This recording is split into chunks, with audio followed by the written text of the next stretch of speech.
What is up guys, Tan at this side. So in this video I'm going to show you how you can delete your playtime on Steam. So spoiler alert guys, you cannot delete your playtime in Steam, but you can definitely hide it from all your friends and family. So first you need to open the Steam application, and after opening, on the right side at the top you need to click on your profile, and then you need to click on view my profile.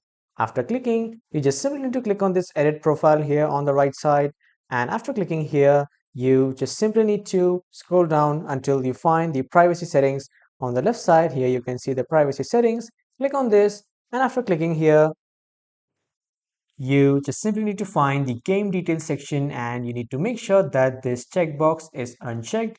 So when it is unchecked, this will keep your total playtime private even if users can see your game details. So if you uncheck it, users won't be able to see your game details and your playtime. So you can just simply hide it from your users, and if you want to delete it, you just can't delete it. You need to create a new Steam account.